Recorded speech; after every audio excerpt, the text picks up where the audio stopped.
Welcome to episode 120 somebody, 2678 on the Corey Shepherd podcast. Welcome back to everybody who's been listening. Welcome to all the new listeners. Let me tell you something. A few weeks ago, I talked about Farmer already. I talked about Patrice. I was telling Ollie that I had some people as some kind of groovy champions. And if you're listening to this long enough, you will know I find that a carnival is a better carnival when people like Benjai, people like Swappy have hits. When them men have hits, the carnival better. You know, they say a genre of music is not a genre unless you have megastars, superstars, and stars. So we mightn't find everybody at the megastar level. Let's see Rihanna perform in the Super Bowl weekend. Pregnant performers. And salute my boy Joel Julian for pointing out that Fayan did it first. He also pointed out that Fayan did it better. Only forget Siri was singing from the womb and all these things. Are we praising Rihanna? I mean, no dull. I don't want to dull the lights on Rihanna. It was super that she performed in the Super Bowl. I mean, no pun intended. But she performed in the Super Bowl. It was great. I mean, you know what I mean? To have a Caribbean person up there representing at that level is always great. Remember that Bounty Killer was there. Let's not forget these things, you know what I mean? But going back to the people who have hits in a carnival, I just want to pay all due respect to a man when I look back at it now and I'm trying to think about it, I'm not sure if I ever played a song from this man on the podcast, 100 and something episodes, and no songs were so disrespectful. But this is now easily the best song in the carnival.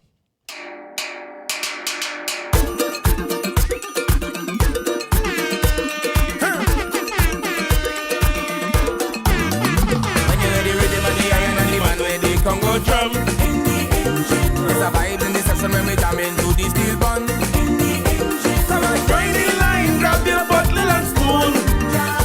It's a party in the engine room. In the engine room we go jam it steady. In the engine room we go get on wassy. In the meantime, why don't you join the line, grab your bottle and spoon, and come let we party in the engine room.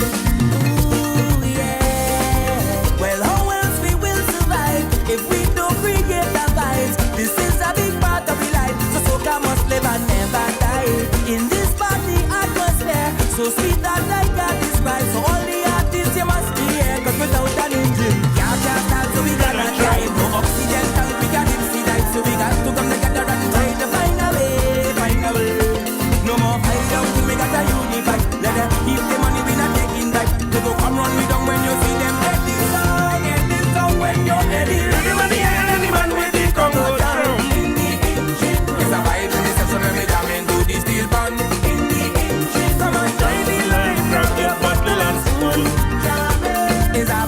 In the engine room. In the engine room we go jam it steady. In the engine room we go get on wassy. In the meantime, why don't you join the line, grab your bottle and spoon, and come let we party in the engine room. Hey, I tell you now, if we could just put aside we pride and let Jaja be we guide, then love will be the prize and no one will be that type of way. Get radiator and battery, new transmission from the factory.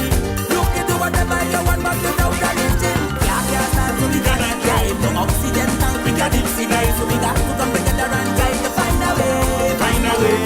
No more fight down, we got a universe. Let them keep the money, we not taking back. They go come run me down when you see them. Get this song when you're ready. Rhythm and the iron and the man with the Congo drum. In the engine, it's a vibe in the center when we jam into the steel band. In the engine, come and join the line, grab your bottle and spoon. We go party in the engine room. All due respect to Bungie and the big fet. What do you think they had, Fet? Skinny and Nyla and they're sorry and all these things. But this song is going to outlast all those songs. All those songs. Hey, Olatunji, come sweet in it. We go get another party in the engine room. We go get another party in the engine room. We go get another party in the engine room. Party in the engine room. Holy Carnival shaping up. What is going on? I ain't from Holy at all. We had a podcast last week. We did not want. I feel like it's a long time since I come here. Somebody had to start a call and remind me when it's Tuesday, because sometimes Tuesday coming and I forget and thing, I mean, there's a lot of work. This January start is a rough start and it's carnival season, right? But this just might be my last recording before Carnival Monday and Tuesday, I think. So I wish you all a happy Carnival from now. Enjoy yourself, be safe. All the foreigners, you know what I mean? Plenty Air Force Ones and tall socks is in the country. A lot of fanny packs is around, you know what I mean? A lot of shades and glasses at the same time is around, and a lot of baseball caps and 70-year-olds is around for the carnival. I went into the carnival suite, and the traffic done ramp up and everything, but I've officially restarted my fet season. I was sputtering for a while, but I went couple fet. Now, I want to put a disclaimer up front. That I really come to here to talk about the Attorney General and them, how them men lost a file on one of the most high-profile cases in the country. Right? I'll talk about it eventually. But let me stick to culture and the things that I like talking about and enjoy myself first now. We will get to armor, this armor, and them a little later. I went, thanks to complimentaries, I went to Fatima Fet, Our Lady of Fatima College Fet. My alma mater, one of my alma maters, because I really couldn't make it to Form 6. I didn't have the grades to go Form 6 in Fatima. So after repeating in Fatima, I had to go Tranquil. According to LeBron, I had to take my talents to South Beach and Tranquil, you know what I mean? And see if I could finish A-levels there, which I also had to repeat for the level. It took me a little while to get things right? But in all my years in Fatima, there was one thing that was always clear. In my 2 years in Tranquil, there was also something that was always clear. And that clarity was the fact that St. Mary's is not. St. Mary's College is nothing. When we was in Fatima, Fatima has always been better than St. Mary's. It will always be better than St. Mary's. We could still say St. Mary's is a pack of fairies. Go Fatima, go. You could still say that, or that they're not politically correct no more. I don't know.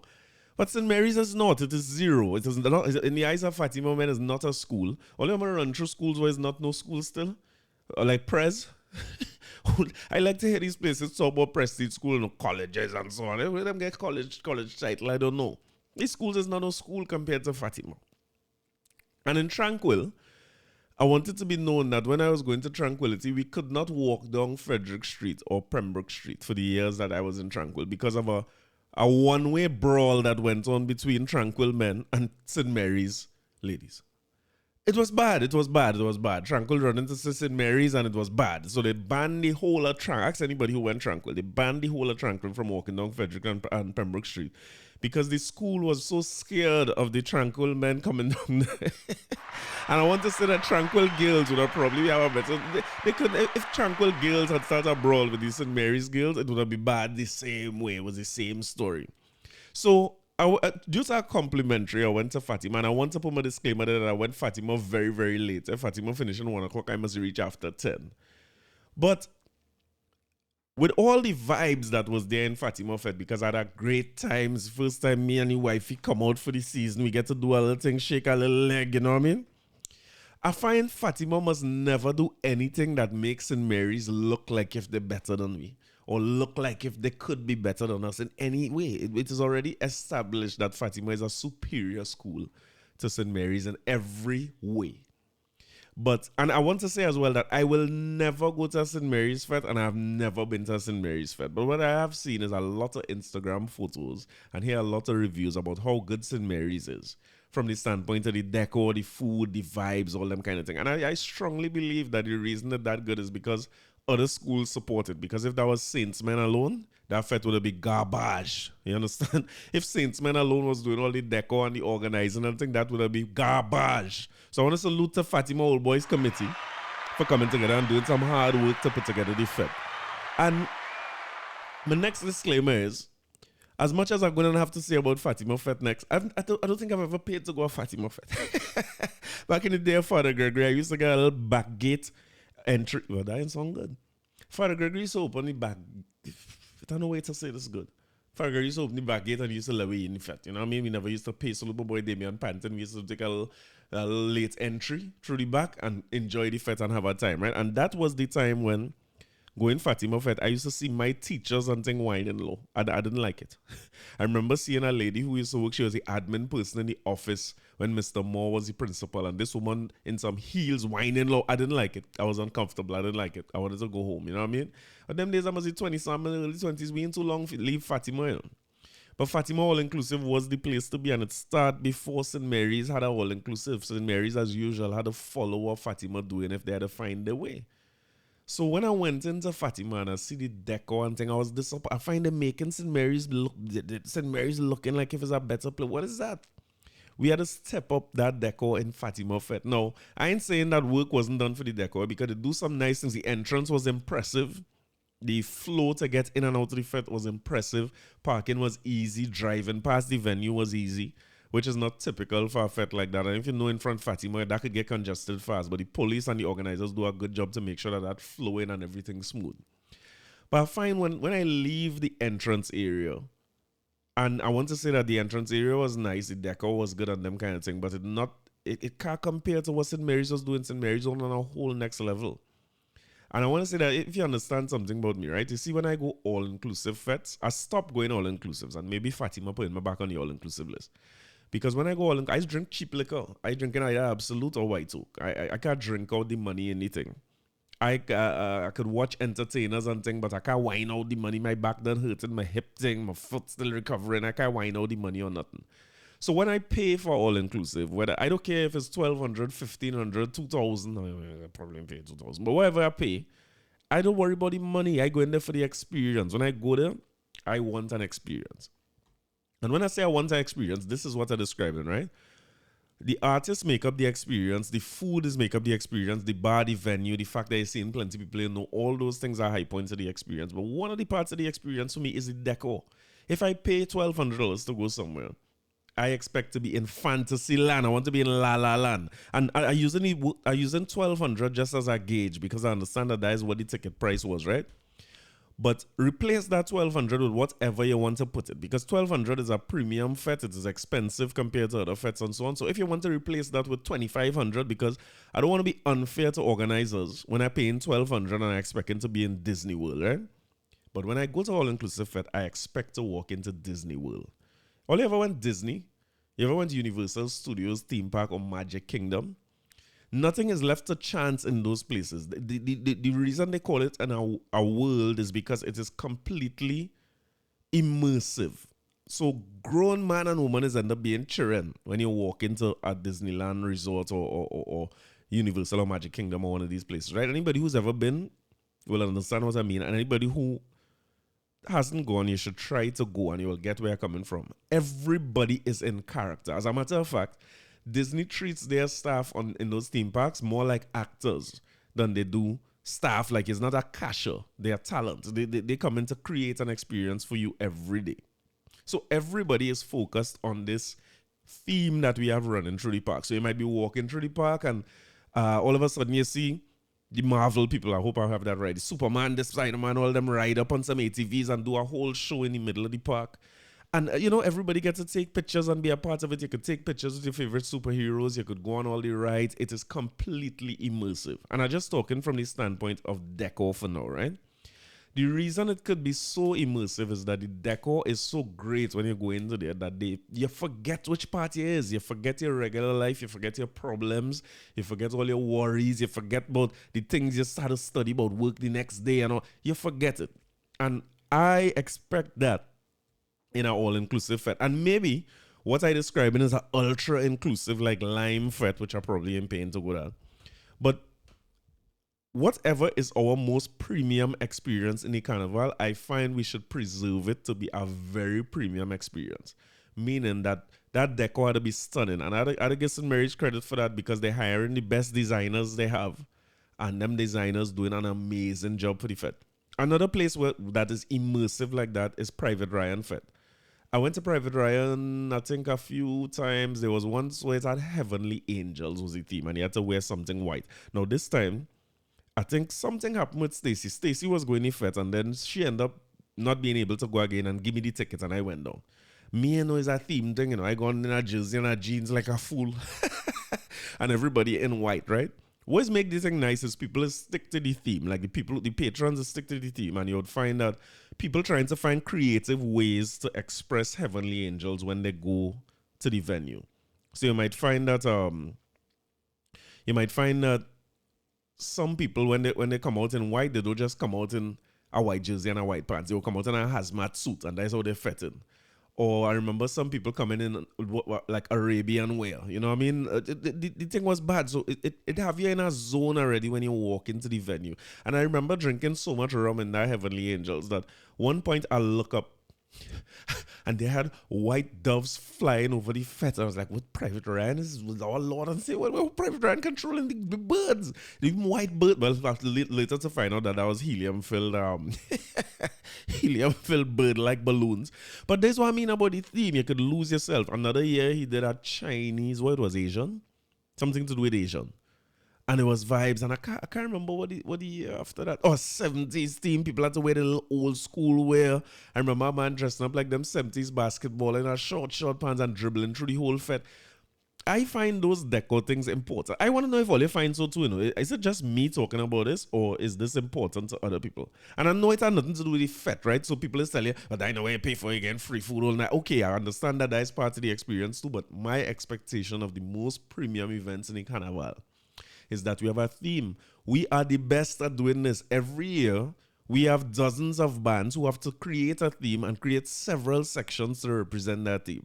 We have dozens or hundreds of people who go out and play Sailor Mass, maybe thousands. And individual sailors who sit down like, salute my boy Albier, sit down and make your own costume based on a theme. If you sit down and talk to Alfred about what is his theme this year and he making it, we're supposed to be doing this better than anybody else in the world. So we cannot have in our carnival a premium experience fete where it don't look over the top premium is what I'm describing it. I must be able to lose myself, right? Other than that, where the deco was concerned, and there's some simple things that, and this is why I can't do events anymore, because these things is give me ulcers when I see providers. Because when you put in on a fete, you have a committee. You're dependent on plenty different people to do things. You know what a fete promoter is like a logistics person or a coordinator or what you call like a project manager. You pull in several different people to come and execute things for you. And let me tell you something. You see when men start to run late or you do mock-ups and then when you come, you're seeing something different than the mock-up the day before the fete. Them things start to stress me out to the point where my stomach hurts. And so I come out of it completely. I can't do it anymore. The deadlines and things, it started to get to me. So I saw some things there last night. Like you have people who were big sponsors for the event. Salute to them, right? Who just putting up like a regular white banner. Like they take that from the back of the warehouse and it's dirty. And because I was in that business before, I can see when you pull out an old banner. You can't hang that. Again, going back to Disney as my example. Nobody can hang up no little banner nowhere or pop a little sign. Like, you know, sometimes in work in down here, the you mightn't have change or links not working, and you just print out a white piece of paper that says no links or credit card, and you put that. No, brother, you cannot do that. You cannot do things like that. I remember we had a contract with B-Mobile one time where we used to send people to B-Mobile stores as auditors, like mystery shoppers, to check on the store to see if they using the proper pricing tickets, they're using the right signage that's branded and stuff, because those things have an effect on the experience. They affect our experience in retail. Use Movie Town lobby as an example. I remember doing a project for Movie Town one time before they had built the Movie Town, and we had said that it wasn't going to pass. Movie Town was going to be a bad idea. Double the price for one movie. But when we walk into this lobby, it's called that, or the atrium, we understood fully that what we was talking was nonsense, and the man knew what he was doing, because the theme, the way the place looks in Movie Town, make that $35 easy to spend. Now it's about $70. How much for a ticket now? Another good example of that outside of just how the way Movie Town is themed. I remember Zen being one of those places too. Because Zen had a way, like the lighting in Zen used to make money come out your pocket faster.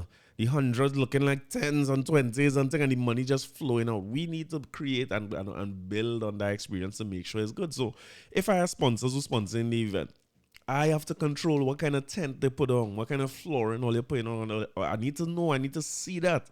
All you had to show me that. And then when they show me that on mock-ups, all you had to show up with that. And at designating areas for you. I don't want no tent push forward so and the next tent step back and no. I controlling what this experience is going to look like down to the last detail.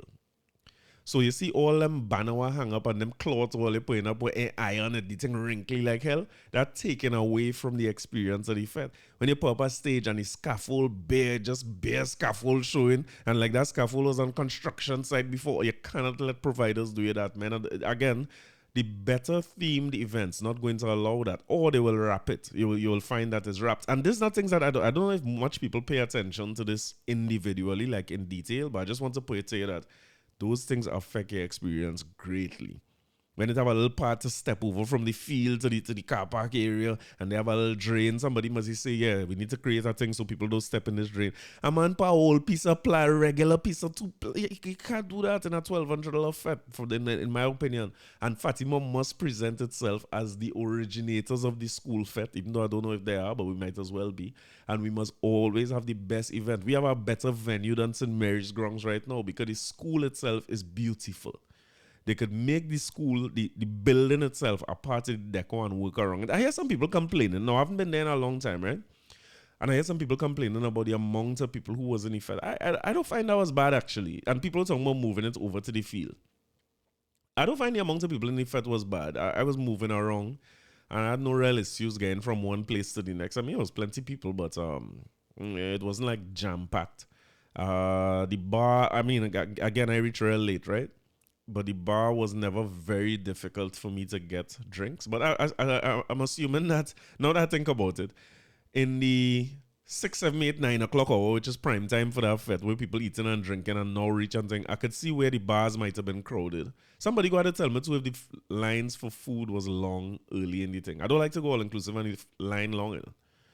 And I remember in Fatima back in the day, they used to have very, very short lines for everything. First time I go in there, I see crab and dumpling. And then they only give me dumpling. I vex like hell, they give me curry dumpling.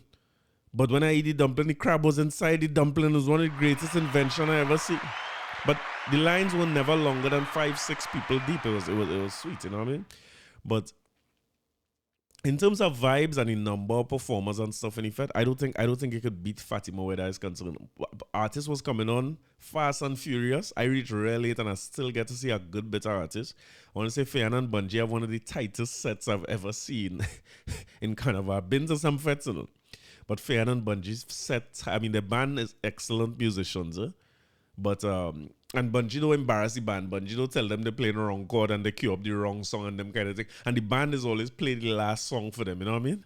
But they carry people through our experience, the run where in the middle of the performance, in the middle of the set list, they kind of fling back to our old rhythm and run through several songs. Plenty of them songs wasn't on that rhythm either, but they have a real tight set.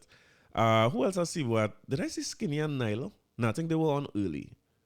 I know Bungie mash up pretty hard. I can't remember what I see because then I properly lick it up and I see real Fatima, man. It was good to see everybody looking good in these streets. We're talking about looking good. The Fatima Old Boys Association. Don't ever wear them shirts again in life. I love all that and everything. Who picked them shirts? I should have got a picture of somebody to make that shirt, the artwork, the episode artwork for the podcast. The shirt was like, what is going on? And I didn't even know that it was committee members I was seeing it because when I see the first person in that shirt, I was like, okay, you buy that, brother? And then as the night go on, I see more and more of them shirts appearing, and I was like, wait, people like this shirt? A lot of people wearing the same shirt. But it wasn't that. It wasn't that. It was the committee members, and they had a lot of men I see too in the grey Fatima jerseys. The committee was very present, and they were around helping people. You could see a lot of work went into it. I find that when I reached there at 10, most of the food stalls were empty too. Empty in that the food finished, but the people also abandoned anything looking like a ghost town. All them is thing you had to control in an event. You know? If you know you have an event and you have food stations and stuff, and especially because our food stations are classrooms, it's better to go and close them classrooms, you know. It's better somebody monitoring that area, so when food done, they close off the area rather than leave a whole set of areas looking empty like that. It don't look good. You know what I mean? And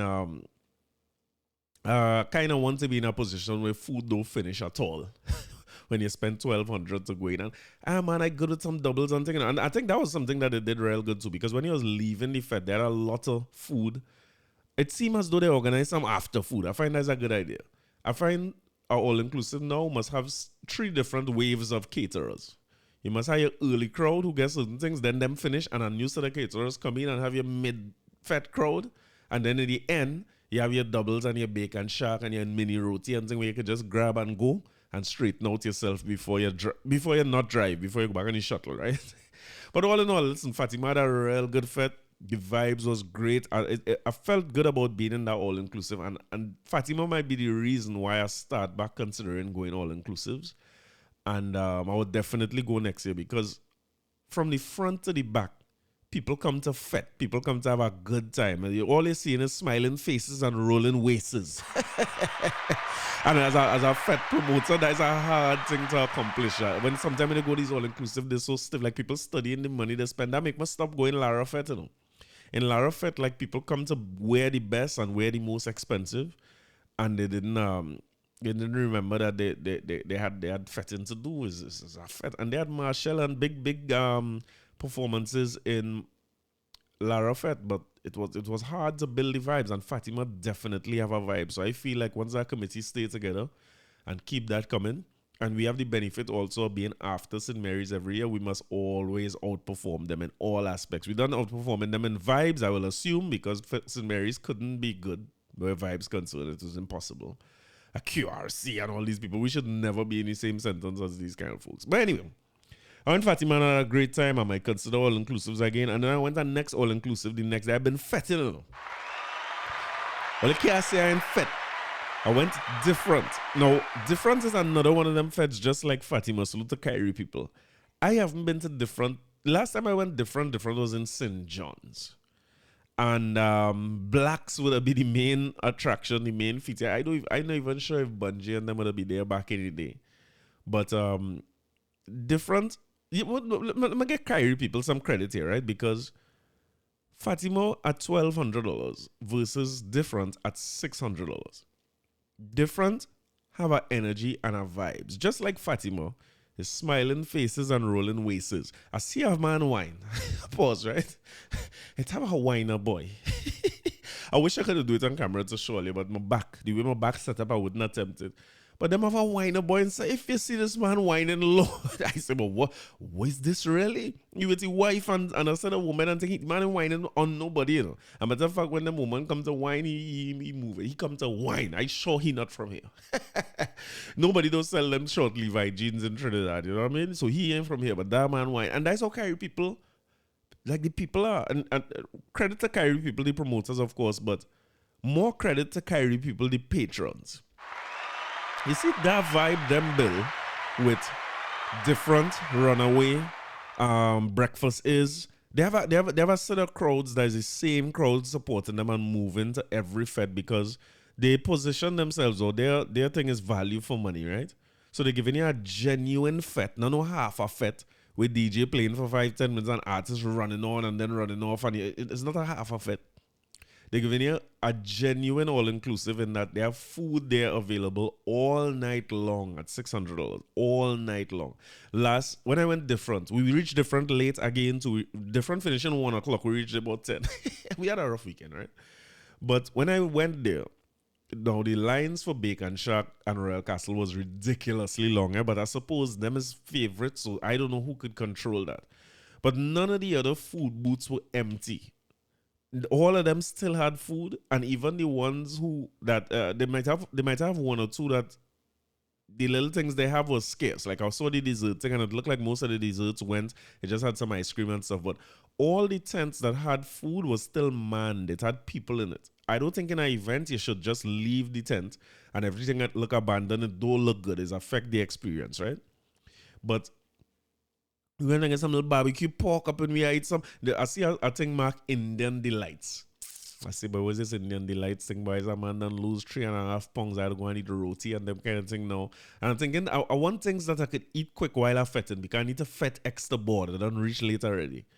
And in the Indian Delights, I say, boy, where are they, boy? The man say, Kachori Sahina doubles, alu pie. If you list the man call out, I'll lick up one of them Kachori quick. You know what I mean? And I could go up and fet with it. Drinks is not a problem. The bars that Kairi people had, for the amount of people they had, I doubt they ever had a wait for a drink. They had a very big bar in the middle and a long bar on the outside of the event. And the bar is right when you walk in. You don't have to walk too far to find no bar. And it's drinks.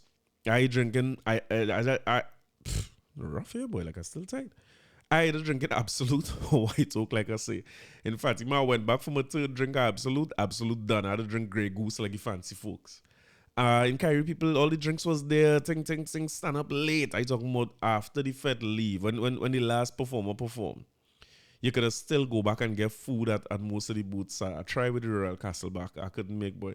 At one point in time, I was studying like to call Royal Castle and see if they would do delivery. The Kairi people, that's all they should do, right? Hire Royal Castle, but let them have some delivery people in the in the booth.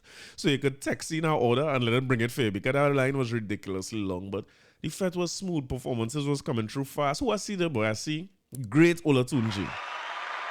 And Olatunji is a performer and a half thing. Olatunji was there, Bunji and Fayan was I was Skinny Fabulous and Nyla. I see Nadia Batson for the first time for the carnival. It was nice to see Nadia Batson. Who else I miss? Ding Dong. Let me tell you some more Ding Dong, right? Kairi people, song system was great, right? And when you see Olatunji come on stage, you see him was singer this song, like a man who could sing and perform, because Olatunji sing in that engine room. It's have a backing track singing the chorus, right? But all when he's singing and he jamming steady, Olatunji is carrying them notes himself. He have nothing backing up his verses. I want to say that Ding Dong, Ding Dong basically acting like a selector. Ding Dong playing the whole song loud. And any verses barely singing over the music. And Ding Dong, I feel a lip syncing, but Ding Dong know how to move a crowd. He charismatic like hell when he on a stage, so people go always respond to him. But the performances was great. It announced the delays in between. Everything was smooth. The people in Kairi people, I never see so much tall thing in my life. I know it random, I know it random, but I've never seen tall thing in these Kairi people. These guys, sorry, you can't call people thing, you know what I mean? If you see tall boots. But they had a good time. People was dressed nice and thing. I really try my best to take off my jersey. You see, when I enjoyed myself too much, I just want my shot to go, you know. But Stacey make sure I keep my shot on, and the fete was beautiful. I was a little disappointed in Kairi people because they get me spoiled. When I go Kairi, the last Kairi people fete I went was Breakfast Is, maybe 4 or 5 years ago. I don't really like going the same set of fetes every year. I like to change up the fetes I go, because sometimes when you go to the same fete, you lime in the same spot, you do the same things. It is take away from the thing, man. So sometimes you go in a new fete, find new friends and them kind of thing. So I ain't go Breakfast Is, Breakfast Is might be one of the best fetes I ever went in my life. And a Compton Brass Festival, customs, licensing, fire, a Compton Lara and all them all-inclusives, Fatima everywhere. Breakfast is one of the best fetes I ever went in my life. And I can't understand for the life of me why 4 people who I never see in a fete in my life, especially the fellow they call Sheppy. I could tell this man never, when we was going fete, we live in St. James, you know, we born on Anderson Street, living there. And when I looking to move and go fete with my boy Pablo back in the day, he's not going no fete. Sheppy's staying home. As a matter of fact, he don't like fete, he don't like carnival, he never play mass and them things. I don't know how people who don't know nothing about carnival come together to put on some of the best events for the carnival at a price that you could never argue with. If you go there and you don't get nothing, and all the food run out and the drinks run low, you still can't complain. I'm not sure how them men is take $600 and turn it into 600 artists. Them men, I feel them fellas and them do the thing on the mountain with the 2 fish and the 5 loaf of bread. Them men feed everybody. Kairi people is one of the greatest. But disappointed in them because when breakfast is and get spoiled. I remember passing on Anderson Street a year. And I went breakfasts the year before and I see them having a meeting. I pull up my car and I come out and I say, let me tell you something. I said, next time I come at breakfast party and all it'll wet me down, I'm not going back to the party again. And them men said, no, all the thing, you wet down thing, for people to get sick. Now, you know, we used to do it with patrons and things. But little by little, they come around over the years. And the last time I went breakfasts, I leave they soaking wet. I was disappointed not to get wet down and different. I know it's all inclusive. And the rain tried to fall and wet we down and thing. But let me tell you, all fete, better when wet. You understand? It don't matter what kind of fete you go. Wetter people in their nice clothes and their hairdo and them things. And then I was also disappointed that when the fete finished and Iowa, right? Iowa take we down to the last. I just walk out with my Sahina and my little vodka and thing, and that was it. I was expecting a music truck at the back of the fete because breakfast is, when you finish breakfast is, there's go behind a music truck and take a chip around the venue and thing.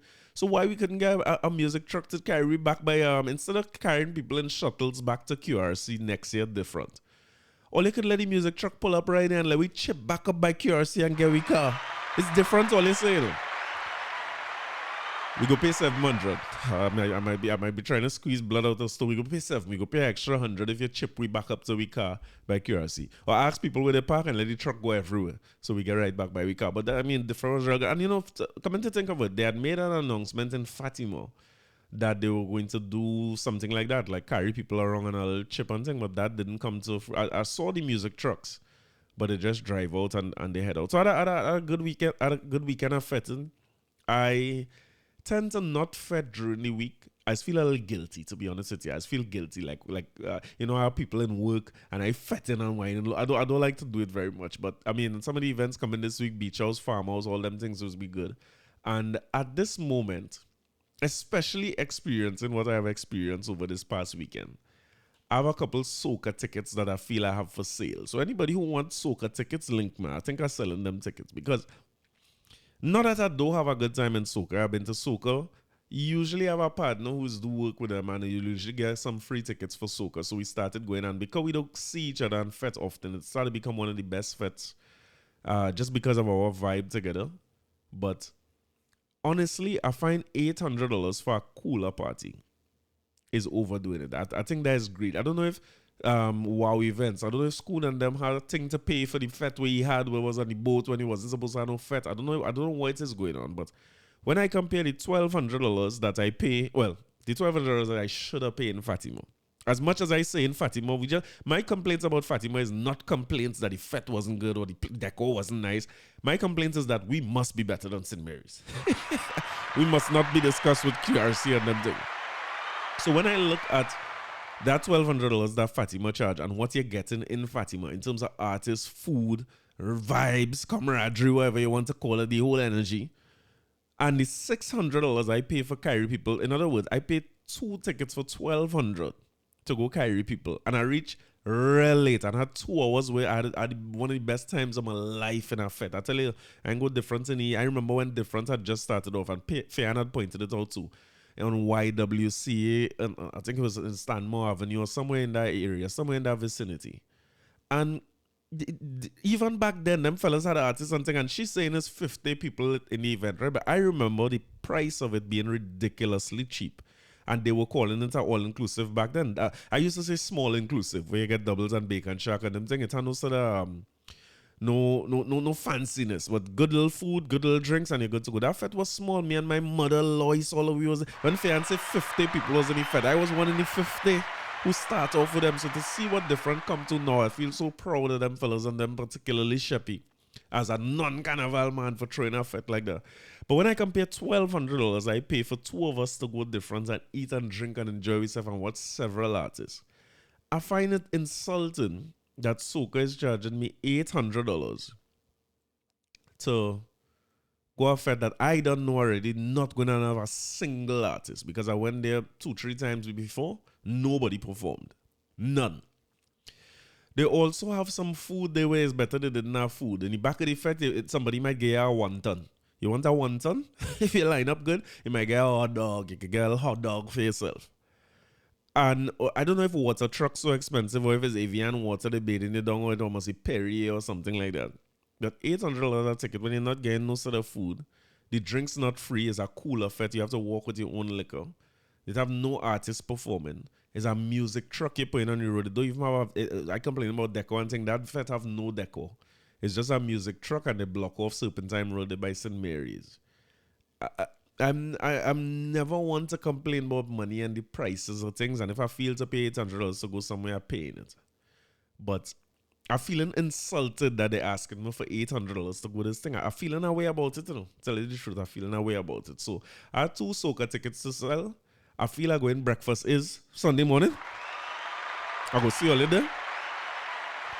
And I feel I want to go something else after break. I find like I should hit them back to back. You know, I'm for good now. You know? Long time I ain't hit them back to back. As a man used to no sleep and back to back it and thing. And you see how I back to back it this weekend going there and I survive. I feeling like after breakfast is I want to go. Somebody was telling me about shades. I have a brethren of mine, this little boy Dylan, right in the area here, telling me about shades. Maybe I'll go shades after. Somebody just told me about cups, but I think cups is the same time as breakfast is. So to Kairi people again, hopefully all they could when all they had the truck from breakfast is, all they could do is drive straight down by the Hyatt and drop more off by shades. Drop more off by shades. Let me see if that will. But that was my weekend. Listen. That was the intro, you know. I now realize that a lot of time just passed. And that was really the intro to the podcast. I just wanted to tell all them a Fet weekend start. And I want all the Fet reviews to come in. I ain't hear nobody tell me not more no Fets and how all they find the Fet. Should I talk about something serious now? Let me get to that. Or should we stay in the culture? Because I see an article saying Marshall Montano. No. I don't understand why people coming at me and telling me about this 1% thing and how I'm a Marshall fanboy and I back in Marshall and whatever Marshall do is right and all these kind of things. I don't understand it. All you know, I just talk out to the both sides of my mouth and I argue for both sides of people because I was so shocked when I see an article this week talking about Marshall Montano. Marshall Montano is saying, forget competition and focus on unity. King of Soca Marshall Montano is standing by his decision to host one show on Carnival Friday at a news conference today. Montano said the international soca monarch has long been an unsustainable model, and while he and others may not get the deserved kudos, they have been developing the next generation of soca artists. Now, Marshall say some things in here, people are easy, no? As much as I defended Marshall right to throw the show on the Friday night, which I think is his right, and he should continue to do his show whenever he feels the best thing to do his show. Businesses must make money. Let me not forget that. But for Marshall to come and say he was with Monroe when they first had the concept and they know it would not last forever and competition is not the way to develop things, I find that is strange from a man who, when the prize was 2 million running 3 times, I believe he was a competitor in the very early days of Soca Monarch. Somebody had to correct me if I'm wrong, but I believe he used to compete back then. And you see the fellow they call Super Blue and the fellow they call Ronnie Augustus Mervyn McIntosh. They unbeatable.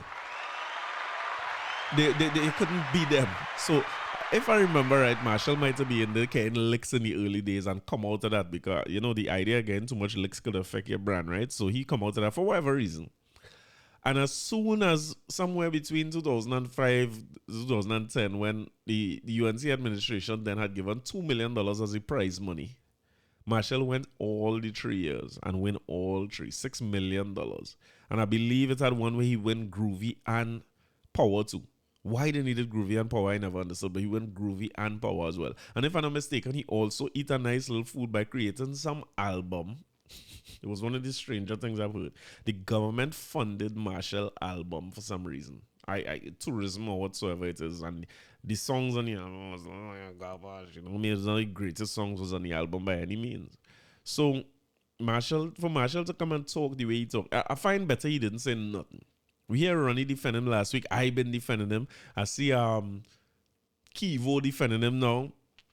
And I agree with all those sentiments. I don't think anybody have any right to Soca Monarch. It's a private event just like Marshall Fridays. And they had to compete. I don't know if people forgetting too that Soca Monarch was on a Friday when it used to have Girl Power, Pier 1 Cooler Party. As a matter of fact, artists used to come off stage and come and talk about the Soca Monarch performance and how they win Soca Monarch and them thing in the fets after. That was a vibe too. So you had to be able to compete. If you have a private event, you go and compete. Don't let the government be the reason why you can and cannot compete with anything. And as I said last week, if I run in a business and I need $10 million to do something and somebody offer me 3, I go take the 3 because that means I know I have 7. For them to say no to the whole thing mean they fully well know it was going to bust and nothing was going to happen.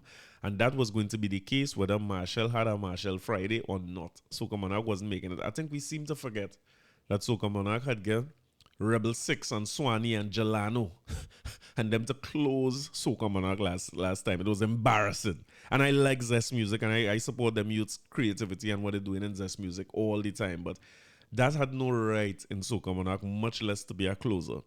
I seem to remember Elephant Man and Beanie Man being brought into Trinidad to try and close off a Soca Monarch too. Must it to add life to that dying brand. If them fellas was playing with their own money, if the government was not funding Soca Monarch, that would have been dead since 2012. So salute to them.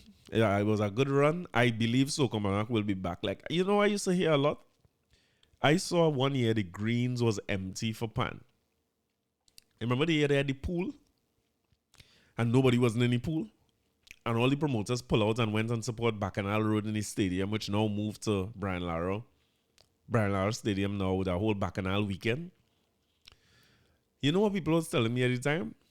You say Panorama dead. Panorama dead, boy. Them fellas and them kill off Panorama and Jules and them wicked they kill. But this is not a new discussion. But look at Pan. Look at the pictures and the images and the reviews from Pan this year. Look how much youths play Pan in all the Pan events and in Junior Panorama and things. Also the youths. I don't understand this notion that because a certain group of people not into something anymore, they're going somewhere else or them vex. How that certain group of people could determine that Pan dead? You know what is Pan? Pan is one of the greatest anchors of the carnival. And so is Soca Monarch. Soca Monarch will be back. But they will have to figure out how to compensate the biggest artists properly, how to support the youngest artists, because the idea of a show or the showmanship of Soca Monarch went out the door. But when I see how Pan nice and North Stand jamming, and the Greens get back to be a vibe, even Scorch went back in the Greens. Scorch was one of the people who moved with Jules Sobian at the time, but Scorch went back and do the thing on the Greens. So I never understand this notion that because somebody come to compete with you, they're dead. They're taking away the youths and the youths was something else. Look, the youths showing you exactly what it is they want now. And we saw it again. Salute to everybody who was involved in the organizing of Calypso semifinals last week Saturday in Skinner Park. A brand new Skinner Park, yeah? Great as the PNM, a brand new Skinner Park for people to peel toilet paper, all people and them kind of thing. I mean, they put the thing ram cram. I ain't saying they go that it couldn't have a down year or like Pan when you have a thing and it's empty, but those things not going to them things not going to die anytime soon. I will say though that the level of quality and creativity that going into things like Calypso Monarch is more of a threat to the future of Calypso Monarch and Calypso than anything to do with prizes, organizers, or promoters. And you see, we have a slight or great kind of hustlers mentality. And I'll play a song for you that highlights that for me, right? Because I was listening to it and I couldn't listen to much more. I find the melodies not just uncreative but monotonous. I find the topics a little draggy and dreary. I don't know why we feel like social commentary had to be stopping short of using the word boring. Because the lyrics and thing good, you know what I mean? It's social commentary, you're putting together a song, it's stinging and so on, you're coming out, all right, cool. But you still have to entertain people. I think maybe they're forgetting the part where people come there to be entertained, and a lot of the music, it's sterile, it's boring, it's monotonous. I mean, I couldn't imagine having to be a musician playing that kind of music for hours and hours. But there's a song that I want to play. And this highlights to me. I don't want to put nobody on blast on it because I actually find it's the best song of the competition and it's the most talked about song of the competition too. It's by Maria Bola, right? And the name of the song is People Man. You don't know how that starts off already, right? And them is the kind of song with places like Skinner Park waiting to hear and go and get on bad when they hear. And she put together a good song and deliver. It's great. But I want you to listen to the version of the song that she have on YouTube. This is one of the issues. Because what people doing with Calypso is doing what you call a reference track in music, right? A reference track sometimes is like if I write a song for somebody, I might play along with the song and sing it so that it's a reference for somebody to know how to sing it, right? It is not a final product because it's not mastered properly, it's not mixed properly. Instruments mightn't be added to it and things. So if I write a song for somebody, I could play it on the quattro and send them as a voice note.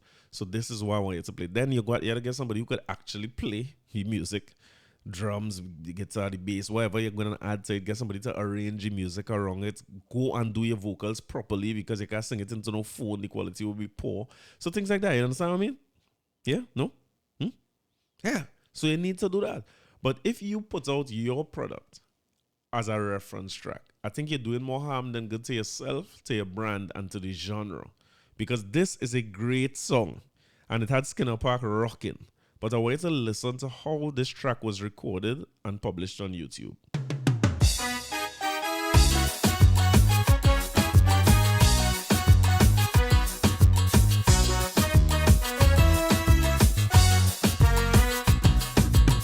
I already know, so why all you moving so?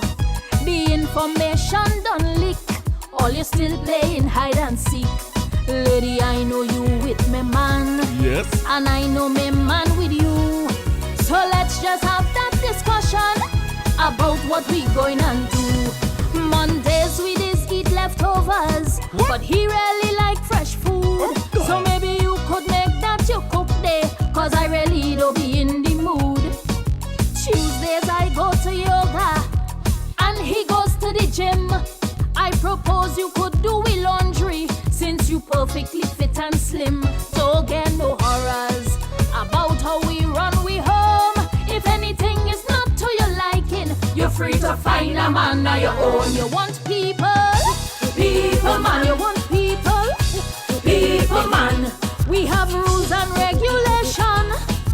When you want people man, you want people, people man. You want people, people man. You gotta make a contribution when you're borrowing people man. It's true.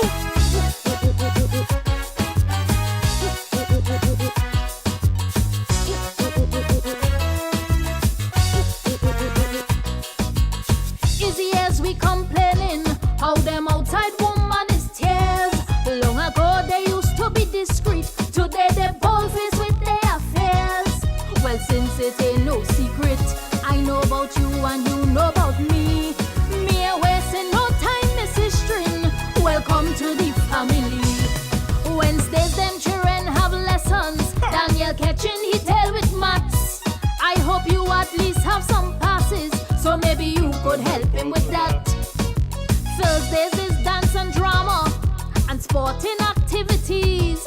I go do the drop off and pick up, and maybe you could pick up the fees. Don't get no horrors. Me I want you breaking your neck, and if you find it's too much of pressure, you're free to find a next home to wreck. You want people, people man. You want people, people man. Well, you better pull your hand. Yes. When you want people man, you want people, people man. You want people, people man. Come with a little donation when you're borrowing people man.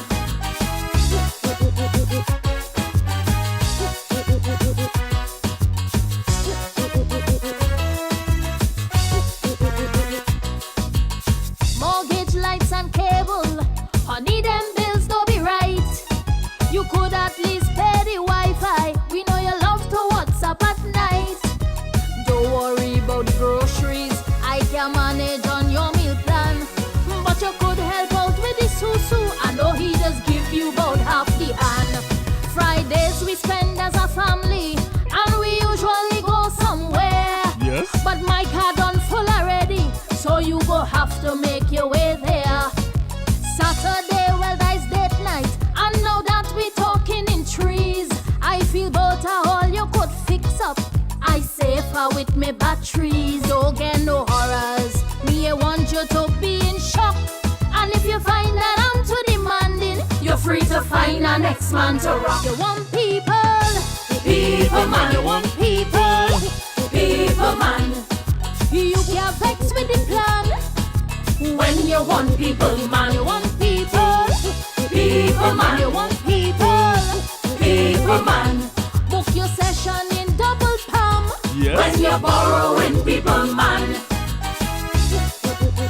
Pam pam pa-day, pam pam pam bidi bidi bidi bye. Rock Skinner Parking. All right, maybe I'll be a little crude by saying reference track, right? But I hope you understand what I mean. The instrumentation, I mean, it's not there. Is basically like keyboard music behind it and them things. It's like you could put a proper production behind this. I don't know who's the producers who's put all these things for artists. I suspect that a big part of it is make sure you record something to submit to the people who judging Calypso Monarch, I guess prelims. So you submit that so you get into the competition, right? And the competition is a good starting point for you to get some exposure, I suppose, and hopefully win the competition if you have two good songs, right? But the whole idea that going back to what Marshall saying that the competition killing it is a discussion that I wonder about a lot. Is competition the best way to develop an art form or a genre or industry? I used to be against it, I used to say competition killing the art form, but maybe I changed my mind about that over time because it forces you to sharpen your sword, you know what I mean? You had to get better and better at what you're doing. And it's especially after reading so much about Stalin and how seriously he took the competition because of the people he was going against, you know what I mean? When Stalin, or even with Bondem, which we're just saying is the biggest win in Calypso history, Bondem and Panmaker, he was going against David Rudder, who just win everything else the year before. Scrunter would have been in that competition. Scrunter had if I'm not mistaken, David Rudder would have been singing Hammer in '87. Because the song he went with in '86 could have been Calypso and Bacchanal Woman. Am I right about that, boy? Let me just check that to make sure. But you're going against heavy hitters and bards that you're not gonna be able to come unless you come correct. You will come dead last when you're playing with these kind of people. And a part of our issue in the competitions now is that you're not necessarily competing against the best who's there, and the best not putting out their best.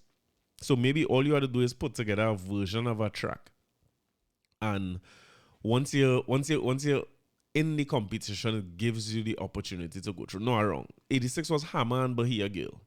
And then the year after, Stalin won with Mr. Panmaker and Bundem. So if there is a David Rudder coming back off for that, will be had to be singing songs like Calypso and Bacchanal Woman or whatever it might be, right? So when Maria Bola have a song like this and you prepare it well enough to enter competition, right? Not reference tracks. It's a little better than a reference track.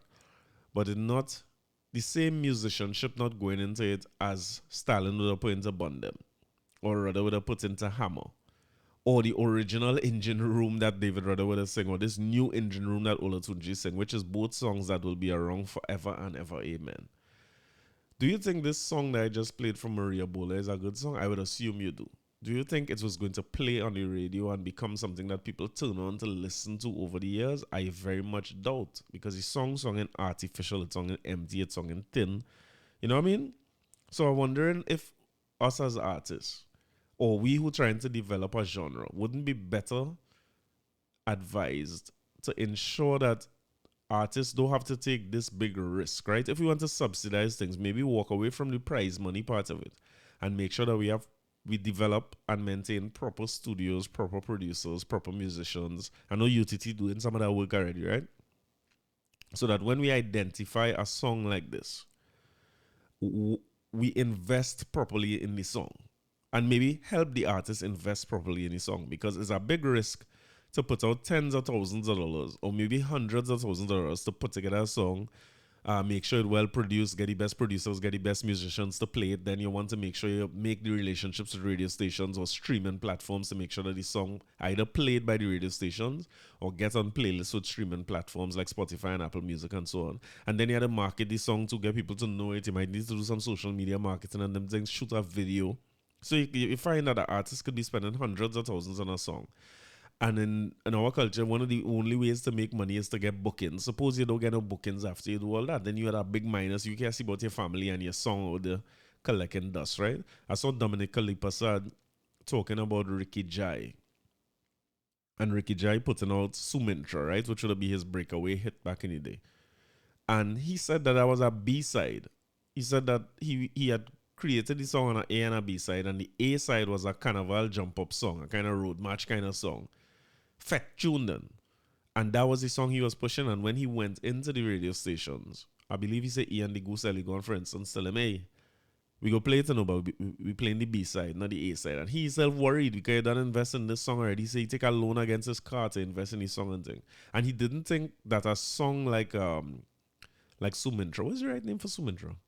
Remember that? Sumindra born in a shack in Tebe, tick, tick, tick, and she parents from Indian walk. That bad song, you know. Hell, the Latavan Gishka, bad song. And that song ended up going through for him. Imagine if you didn't have a B-side or you just had an instrumental on the B-side and you submit your song after you don't take your loan against your car. Now you have to try and figure out how to pay back this car loan. Everybody happy enjoying the carnival and you suffering and seeing hard times. So maybe that's a better use of government funds or the $3 million or how much ever was given to Soca Monarch over the years. You could work with an artist like Maria Bola to make sure that what is a great song gets a great investment behind it so that the song is polished, it's sounding good, and it's something that people could listen to 20 years from now. Because the song nice and relevant, you know what I mean? Who don't want somebody who don't want the outside thing to help out in their household? Everybody want these things people could relate to, you know what I mean? So salute to Maria Bola. Salute to everybody who was involved in the production and organization of Skinner Park. I mean, salute to Marshall as well for saying that a competition where he gets $6 million plus from over the years, all of a sudden it's not sustainable, and it was very sustainable when he was the balling out the liver string for that $2 million. Fellas, could we? All right, enough for the culture. I will tell Oli where I'm going next weekend. This should be the last Oli here from me before Carnival. So when I come back, I will tell Oli how breakfast is and how it was. I'm playing with Yuma on the road. So come and see me. I'm blind too. I don't pass people straight. I'm blind. So if you see me and I pass you straight, just hail me out. I'm blind like hell. I see you. So let me talk about this about your boys and this losing of this this file now. I'd like to talk about these things no more, because these things is upset me. Let me just read from the Guardian real quick.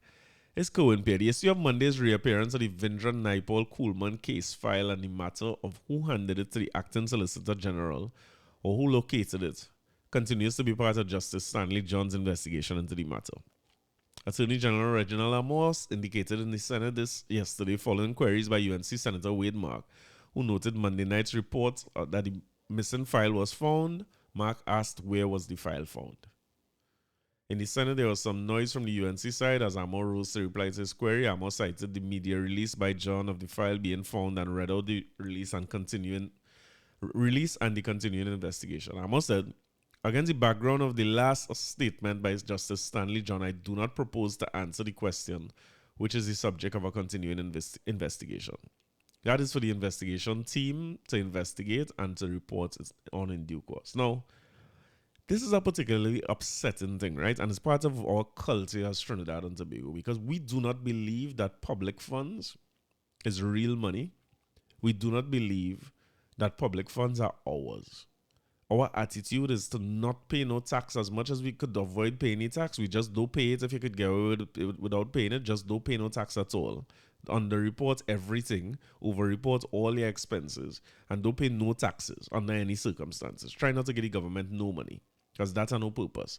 And you could see where we would develop a culture like that, because if it is believed that the government squanders or corruptions away the funds, then you're not going to feel comfortable paying taxes. I would pay 80% taxes if we was getting all the services we need in this country and I could live off the 20%. But I don't want to pay a cent in taxes because of things like this. I only want to raise my income tax, raise corporation tax. We have business fund and green levy, where even if you make money as a business, you have to pay them business fund and green levy. If you're unprofitable, they take that based on revenue. We have so many different taxes that we pay. And we're facing a situation where the living situation in the country is not good. The crime is high. We had to spend more money to try to figure out how to secure ourselves. I go on a fete, I go on different last night, and I want to have a good time and enjoy myself. But I had to study now, my car park on the road.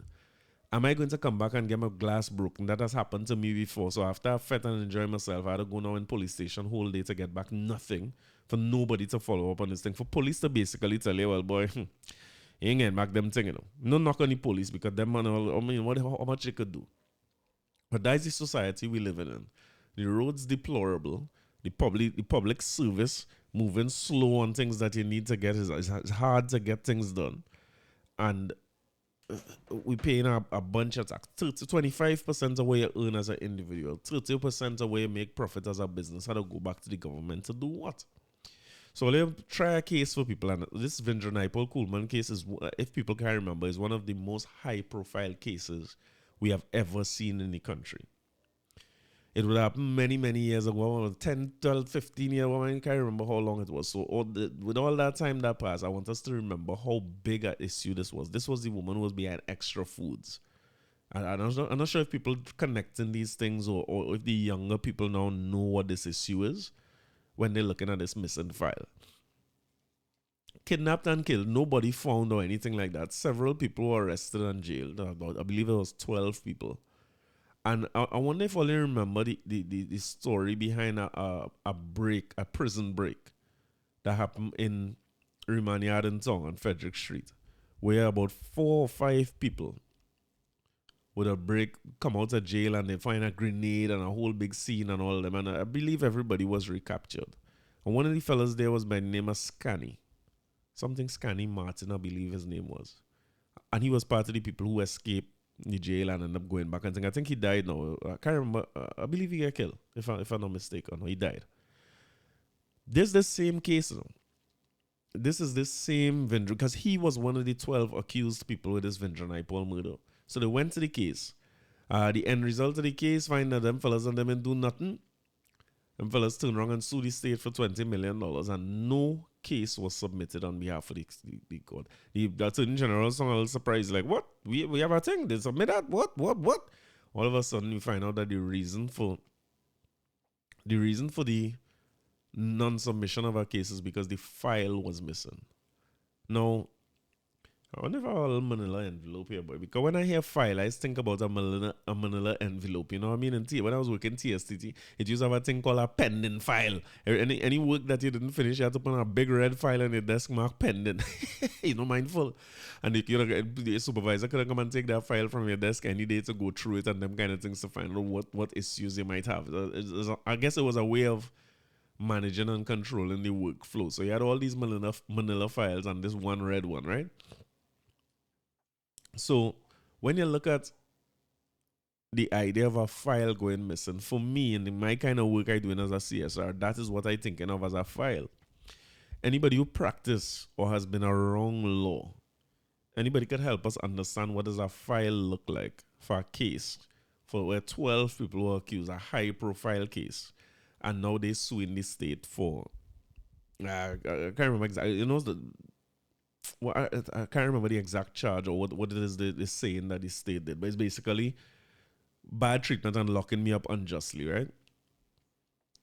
I would imagine that file looks like a box of files, because if you have several complainants or several, the state is one defendant, I suppose, but if you have several complainants, I would assume that they have a file for each one of them. I want to know what's the size of this thing that was missing.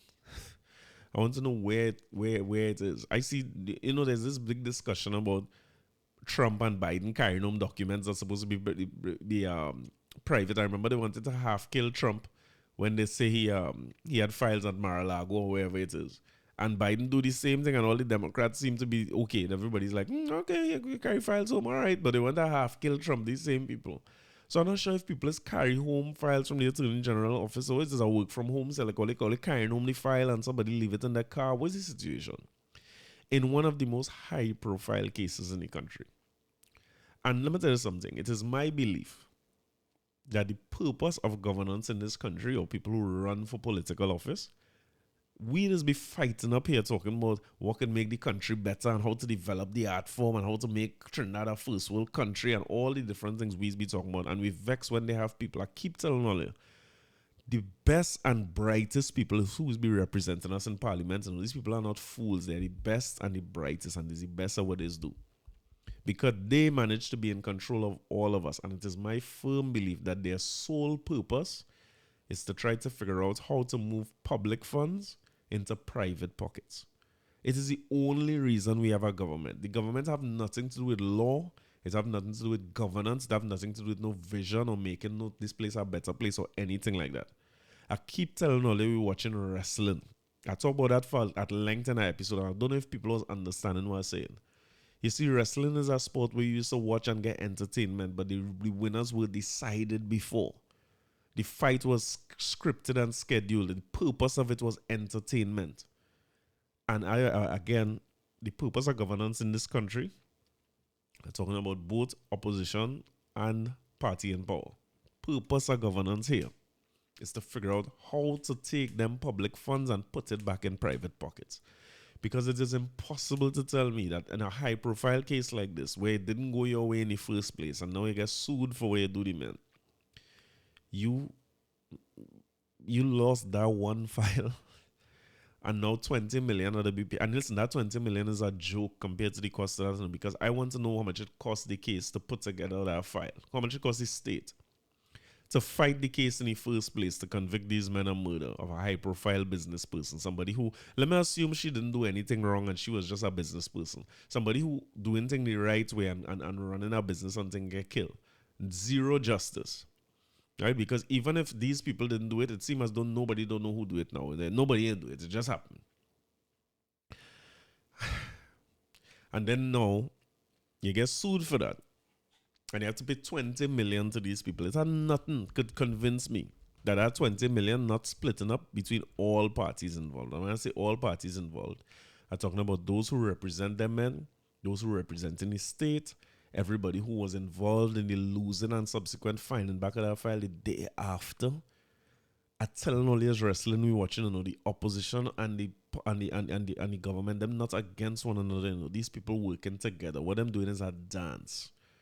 The only quarrel them have with one another is who is leading the dance. You know what I mean? Because a man like me, when I in the fed the other night, right?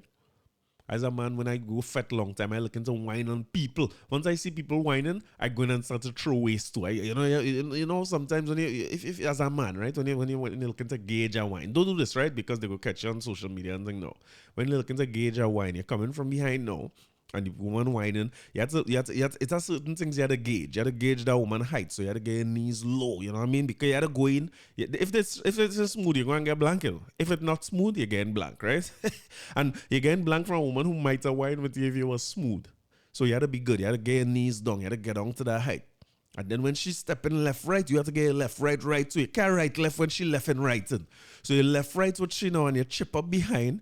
And you have to catch the timing of the thing before you start to whine. Don't go and jam up behind nobody that you're now trying to, you're throwing off the woman.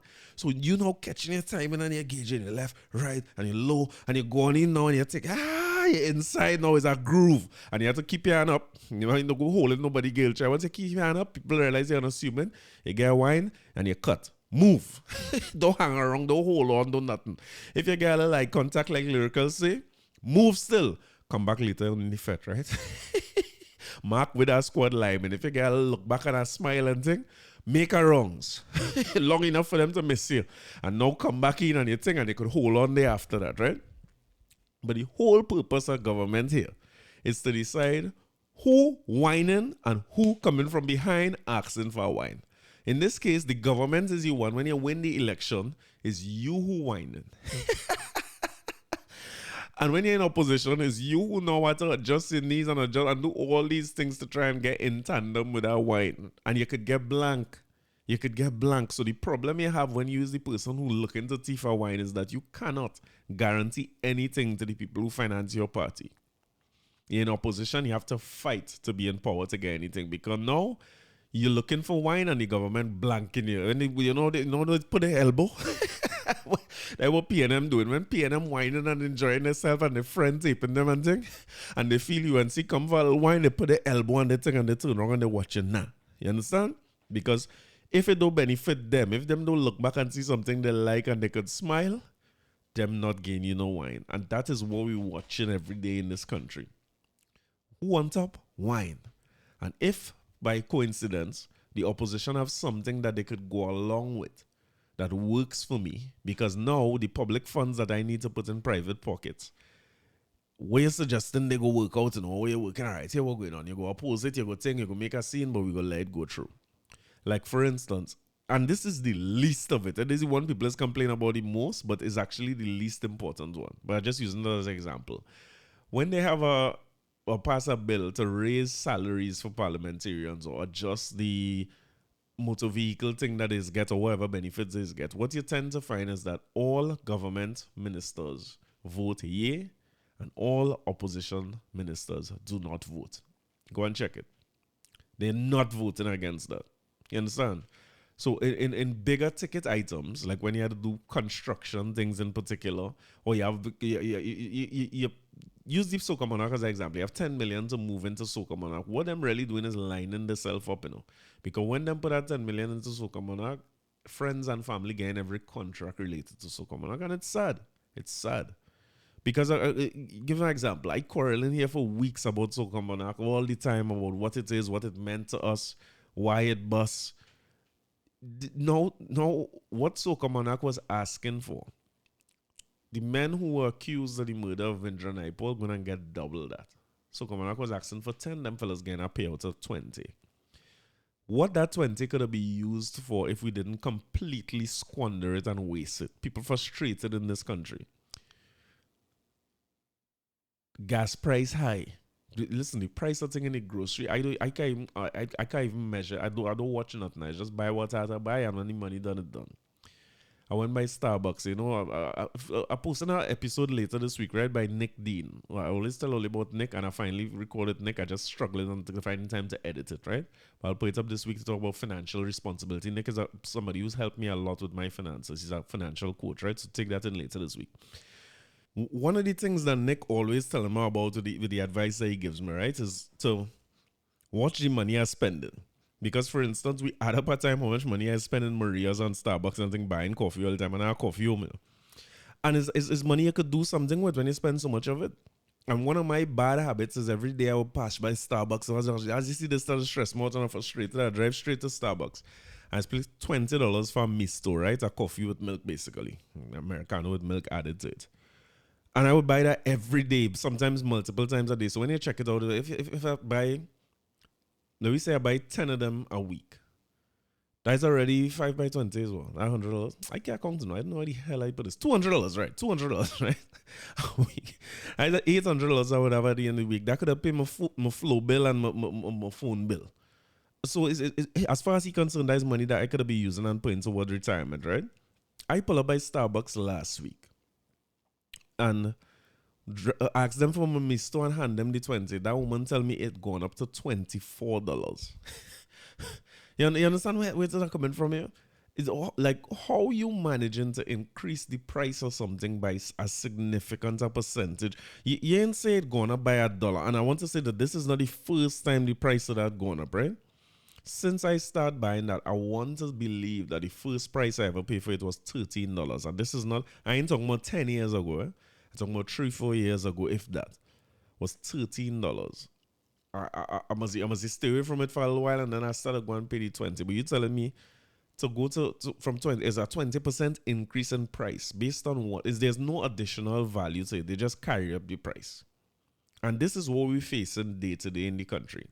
But we living in a world where you could spend a whole lot of money on a case that lasts 10 years and people get off. And then spend a whole set of money on appeals that last how much years and they get off, or the appeal get denied or whatever you call it. And then when it's time now, you getting sued, which you also had to spend money to defend yourself. And you bill a file, which you'd say was so good, you know what I mean? The file was beautiful, it was nice, you know what I mean? It was so pretty, we lost it. You're spending money to build that.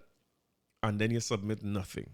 And after that now, you have an inquiry into it where you have somebody who looking in to try to figure out where it lost, where it gone, you know what I mean? Where the thing gone? I can't find it at all. Ooh, you find somebody now to look and see who is to blame, but you can't comment again as the Attorney General because now it's under investigation.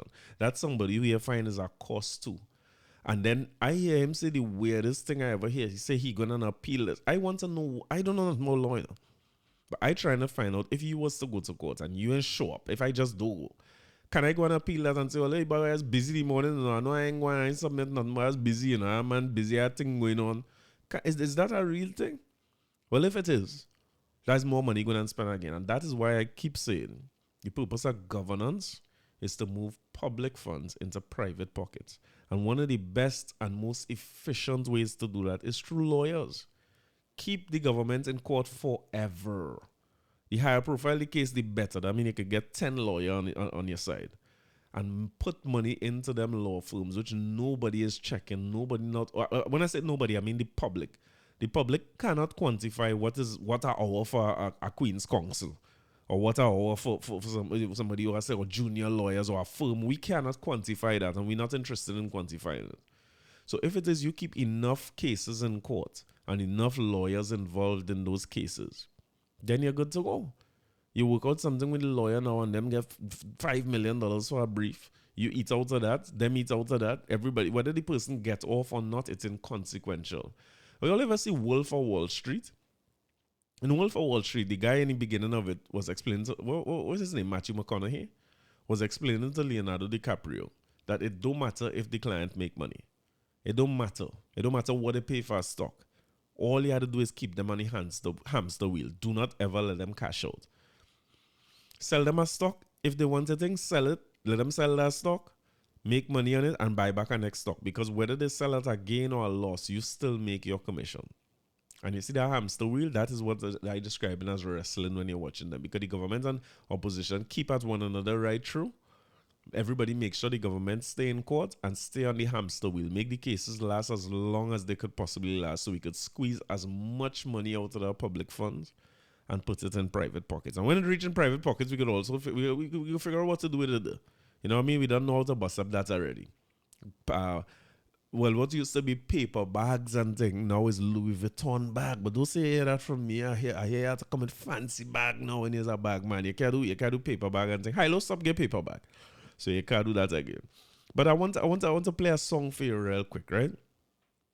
Because who are to guard the gods comes to mind. Because these people playing the fool, and they fully well know they're playing the fool. But there's a song that I feel is more appropriate. Because these people who we feel or we put in charge and get our blood pressure up studying what I'm doing and what they're doing, my belief is that they setting themselves up nice, them doing exactly what they went there to do, regardless of what they say when they was campaigning. That is inconsequential. Them men setting up themselves nice. And it reminds me of a song by the great mighty Spoiler. Tell me if you know it now.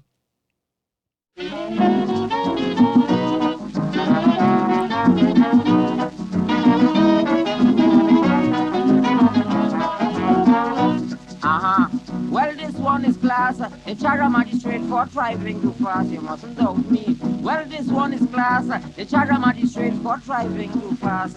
But there's one courthouse in the district. He is the only magistrate there to run it. If you see how the people flock up the place, you see how the magistrate go try the own case. He self tell himself you are charged for speeding. He self start to shout the policeman lying. He self tell himself to shout. This is no sport and he charge himself for contempt of court.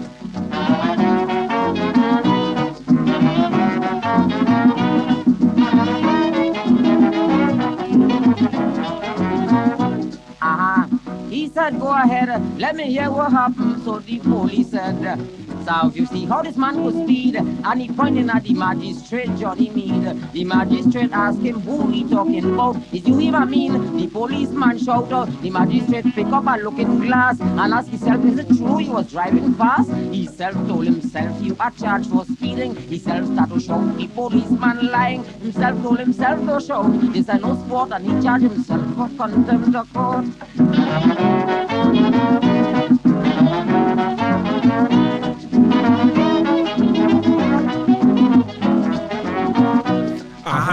Then Mr. Carruth, he came up and he started to prosecute. The magistrate then called his lawyer to defend the defendant, who is your honor. And all the time that the lawyer talking, the magistrate serious, sometimes he laughing. At the magistrate tell you himself, look, I have a great mind to take away your license book. Himself told himself, you are charged for speeding. Himself told himself, the policeman lying. Himself told himself to show, this is no sport, and he charged himself for contempt of court.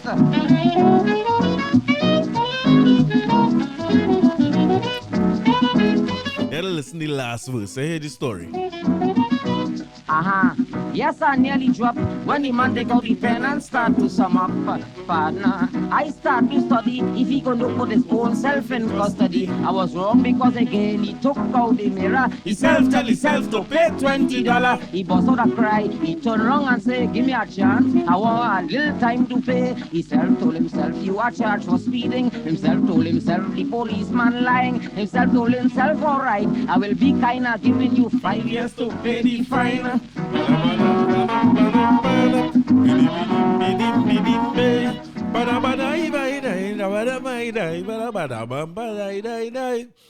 you see, all this sort of who lost violent thing is really just himself tell himself. You know? And then the main purpose is just to keep this thing spinning and to keep the hamster wheel going, and just, you know what I mean, look like they're arguing with one another, like just like WWF. And somebody here is Vince McMahon just orchestrating these battles, because once the battle keep battling, money goes spent. For instance, Hines and Griffith in Wimp war over leaked FUL inquiry. I come back to this topic all the time, and I guess it's been a hot button topic for some time now in Trinidad. And I am not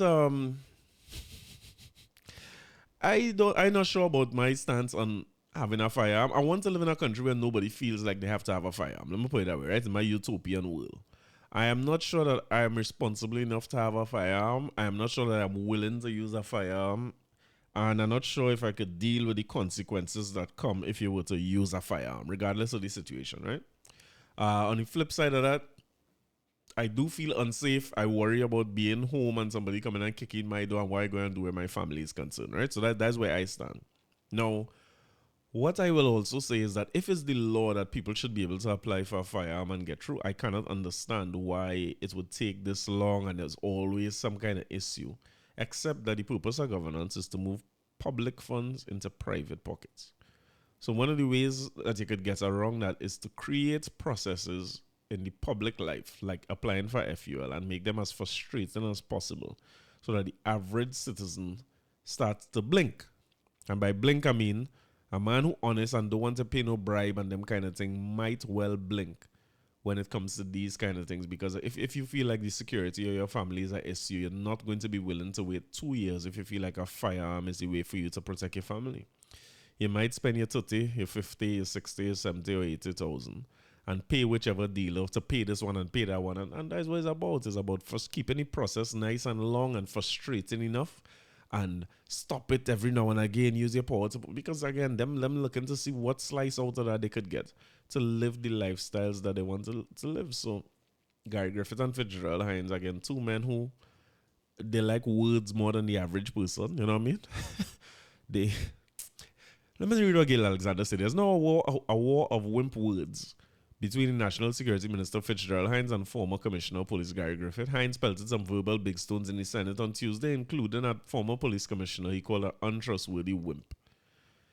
Hines called no names, but yesterday Commissioner Gary Griffith tossed it back to challenge Hines to make the wimp accusation outside of Parliament, of course, so that we could go to court again, of course. Hines made his comments in concluding the debate of the Firearm Amendment Bill after 11 hours a day. It was passed in the Senate in the earlier hours of yesterday with amendments minus a controversial clause. Hines also replied to a rebutted and railed at detractors in his closing address. He said, all right, that's enough for you, Hines. In that same, along the same lines, they were talking about how many applications were there for firearms at this point in time. And boy, it was said that 34,000 applications are there for firearms at this point in time. I think I have the number right. And they gave the total number of firearms that the country has. Let me just see if I could find back that article. Yeah, Hines says 34,000 FUL applications are before the Commissioner of Police. So you had 34,000 applications, and he said the amount of licenses that already exist are 25,000. I'm not sure. He said there were about 25,000 active licenses. Variations granted over years to FUL holders means the number of legally issued firearms was much higher. Okay, good. So they have 25,000 licenses. But we know the situation with variances, right? We know that they have households with 4 and 5 and 6 firearms, right? So let me just assume that the average amount of firearms in that 25,000 is 2, right? That would be that 50,000 firearms on the street that are legal. And now we have 34,000 new applicants. Assuming that, let me say half of them get through, right? There's 17,000 more applications. Multiply that by 2 again for each person, average amount of variations, right? That's another, did I just divide by 2 to multiply by 2? That's another 24,000 guns on the street, right? So you're starting to head towards 100,000 legal firearms in the country, right? And when you're looking at a country of 1 point something million, you're starting to approach 10%. Let me use some latitude and say close to 10% for ease of numbers. I believe that this is a greater indication of the state of the country than anything else we could use where crime is concerned. Because if you have a country where 10% of the people feel like they want to take security into their own hands, we have a bigger problem than a ex-commissioner of police and our current minister of national security arguing over who is a wimp and who to call who a wimp and come outside a wimp and what is that. But again, all these things look bad when you make the assumption that anybody there to govern anything. You get me? I saw the JSC last week complaining that Earl Christopher skipped her first joint select committee meeting, and all when you add up all these issues, right? You start to wonder if it's just games people playing. I tell you. Because security had to be one of the biggest issues in the country. Personal security now. You have a bunch of tourists in the country, and in spite of travel advisories being issued to what it is like to visit Trinidad and Tobago and being careful and not going in some cases. But it seems to be a bunch of games being played at the highest levels of this thing. Along with processes that designed to frustrate, designed to create fertile ground for corrupt practices. So I'm eager to see where it goes next, because Griffith is not, he didn't get through to be the next commissioner. Earl Christopher got that job. People seem to be celebrating the fact that she's a woman and now we have a woman in charge and so on. I like meritocracies, and I do think that this commissioner of police is the best version of a meritocracy you'll ever find. But I mean, I wish her well, and I hope she's doing good. I hope that she missed this session because she realized how much work had to be done. Because she said that she missed it because of major issues in national security. But as far as I understand, the point of the Joint Select Committee is to keep the thing accountable so that we're making sure we're working on the things that we're supposed to work on. And the parliament, or the representatives from the JSC, put questions to them based on what it is happening in the country or where we're supposed to be and so on, which I would think that's one of the most important things you have to do. And as a new commissioner, I would assume that that's something that you would not want to miss your first one of. But the woman says she had big national security issues to deal with, so she dealt with them, I suppose. Before I get out of here, let me just talk a couple of things about sports before we go now. I was talking a few weeks ago about Angus Eve asking for a professional league, and I see now that a professional league is in the making. Well, let me make a better effort to go and support the Pro League now. I'm talking to myself right now, right? But I like to talk about these things, and I want to see Trinidad do well, and we have to qualify for that 2026 World Cup. And one of the issues is that you cannot... You're probably not going to compete well as we doing now when you don't have a professional league for players to play in, day out. Because that match fitness and match sharpness cannot be done in practice and in training sessions, and our national coach needs to be getting a consistent supply of very fit players, and when I say fit, match fit and match sharp in the international windows if you are to qualify for a World Cup. It will allow a bigger pool of players for him to select from. Younger players who might be on the radar now might start getting in because of performances at this level, and in general, people have something to work toward and to look forward to. If you have a skill in football and you could monetize and make money. I see some little youths in our area, some little youth, Darian, Tristan. There's some youths around here who showing enormous talent at 9 and 10 years old, playing with us as big men on our weekend, and now we had to watch them. Instead of the time we used to play around them and think, no, them men playing football, expressing themselves, they're aggressive when it's time to get back the ball, and they're willing to take you on. When you're showing that kind of promise at 10, we need to have some kind of system that could allow you to benefit from that as a working person, like make a living or a livelihood out of that.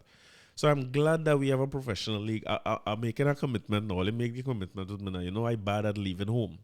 But when this pro league is in place, I want to go and pay my money and watch some games. You know what I mean? If I could pay $800 to go soca, let me buy tickets and go and watch these youths play.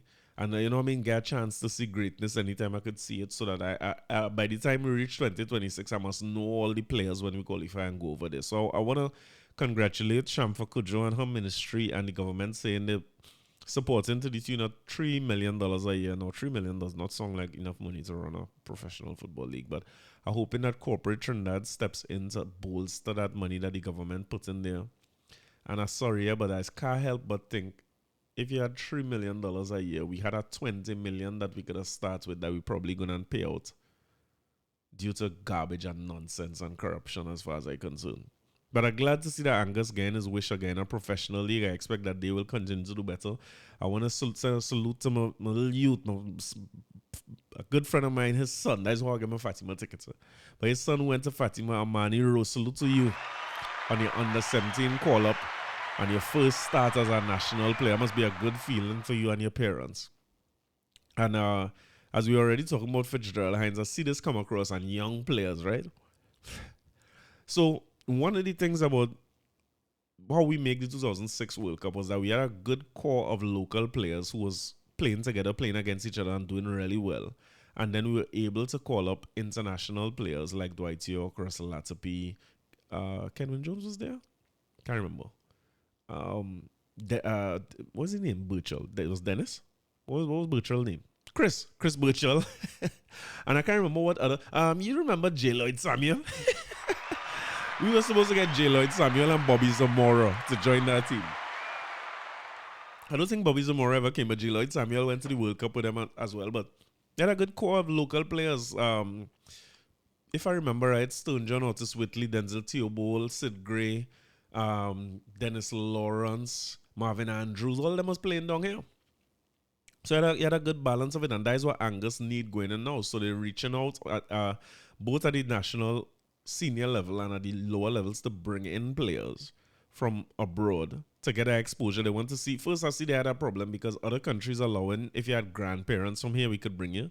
Apparently, Trinidad is only parents, so hoping we fix that. But I see an article I come across here from Lasana Liebert from Wide 868 saying after 2 weeks in Trinidad, waiting for the green light to join his soon-to-be international teammates. 17-year-old England-born footballer Rio Cardines, I hope I pronounced that right. Probably sure I didn't. Thought he finally got the breakthrough to represent the country of his grandfather, Patrick Cardines. All he needed was a signature from Minister of National Security Fitzgerald Hines that he could take to the Immigration Department in exchange for a Trinidad and Tobago passport. Does anybody know where Mr. Hines is? Wired 868 understands that Cardines and his dad, Colin, like go and start to call these people, the guy and his dad spent the entire day in the Ministry of National Security's office on Abercrombie Street in Port of Spain. It was time wasted. The only thing the player was told is that the minister is unavailable right now. The delay means Trinidad and Tobago under 17 team head coach Sean Cooper will almost certainly start the 2023 CONCACAF under 17 championship with a player short. These are the things that I don't understand. You know, I mean, I would think that this is an urgent matter. This is an important matter. If the minister to sign on to this, and the coach or the staff did what needs to be done to get his player and his father here to get the thing signed. Go and sign anything. Who he was the Christopher? Which part of it was that? Or they couldn't get a signature done? And I don't understand. So it spoils the chances for the under-17 youths who have gone. It spoils the chances for this particular young man and his father. And it just speaks to a certain amount of messiness where this is concerned. When I hear backing the side and going and support and trying to do more to become a part of it and to contribute to the success, we have these guys rather being involved in arguments about who is a wimp and who ain't no wimp, and I ain't no wimp for you, and if you're wimp, you go wimp out. And this youth man engaging sign and cargo. These are things that we had to talk about. But anyway, I never hear for those things.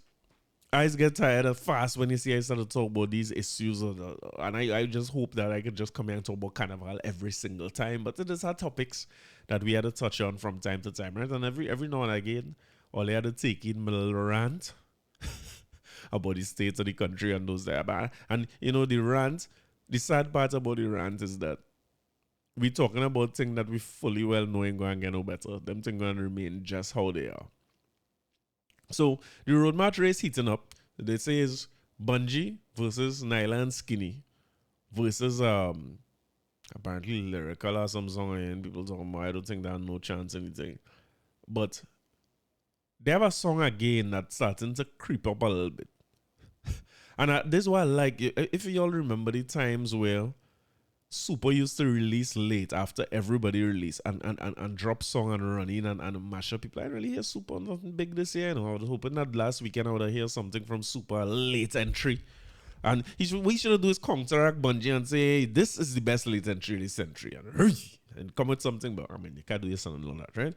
But the more, especially as I went some feds this weekend, I realized that this song's starting to pick up some steam, you know what I mean? Will it have what it takes to get to the hard fed? Because the hard fed still is the front runner for me. People like the Patrice and the skinny, but our hard fed, I mean, isosceles, I come and bad talk the isosceles and the isosceles taking win. And before I play the song, let me tell you something. I'm not crossing no stage carnival Monday and Tuesday. Last time I go in the soca drum with my fast self playing with Tribe, I run on that stage with one set of little strong men and we jumping and pushing one another. Next time I see man start to do push-ups. Boy, my heart started to palpitate. I started to sweat. I so good. Like I'll pass, I get lightheaded. You see that wildness on that stage, I had to go and hold on to the truck. I want them singing that, yeah, that's when I was singing with Kes. I want the truck coming along the side of the soca drum. And I had to hold on to the side of the truck right where I was. The only thing I went to do is put your hand and hush me, you know. You say, all right, you're good. Don't hush, all right, don't cry. I'm not going back on that stage, you know. When we reach by that Savannah, and I don't know if you might cross the Savannah, I can't remember. But whether we buy the Savannah or we buy the soca drum, as a man when used to go on stage, when they push me off with that human barrier thing they make, I used to run back on the stage. Sometimes I run down on the side and climb back up on the stage. I used to do that like a fool and cross the stage with every section in the band. I'm not doing that again. When I reach by the stage, I'm walking around by TGI. I'm following the drinks trucks and I'm going and drink until everybody else crosses the stage. I just want to put it on record, right? That stage crossing thing is for young people. I'm not going to catch me getting no heart attack. But this starting to sound like a song that people might be willing to cross the stage to. So I'll leave it all over this. And I enjoyed the little carnival weekend. The carnival is waiting. We had to love what this week brings, the energy that it brings. I love Trinidad and Tobago in carnival week. Even if I don't go nowhere, I like the feeling. I like the hustle and bustle. I like to see when people collecting their costume and the foreigners reach in and girls get to spend US money and the tall socks. I like the whole environment. I like when the church people get frightened and they had to go and camp because they had to get away from we heathens and all these people singing about spirits. I like the complete energy that is carnival week. So I'll leave it all over this one as a creep and let me see how it go over the course of the week. Yeah.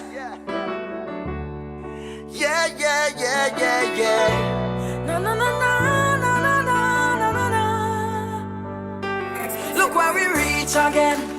End up in a party in the streets again. Even though I never wanna cheat, there's 1,000 man and 1,000 girl. I wanna jam on. Look where we reach, you know. Why we bringing sun up to the beach, you know. Just let the relationship breed. I is not your man, you is not my girl. Until we reach home. So you could jump up to who you want and I go on up on who I like it. And if you feel to wine on everybody inside it. Like yourself, like yourself, like yourself. So you could jump up to who you want and I go on up on who I like it. And if you feel to wine on everybody inside it. Like yourself, like yourself, like yourself. Until the party love to wine. So don't come and try to interrupt me vibe. Even if I wind down rude with our next man, you will have to get no shade. The thing is happen when we party hard. I ain't trying to stop you from your plan at all. Look at bumper, I ready to jam. I ain't looking for girl, cause you do what you want. So when you're ready, you could jump up on who you want and I go on up on who I like it. And if you feel to wine on everybody inside it. Like yourself. So wait, as you leave this podcast, just remember the words of Patrice, Marshall, and Maria Bowler.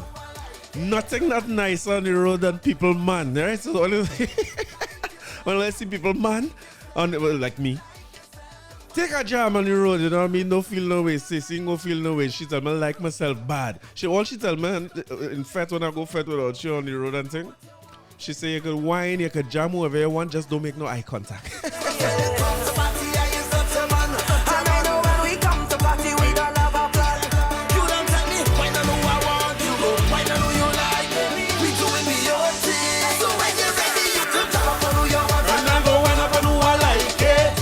Marshall was performing some more.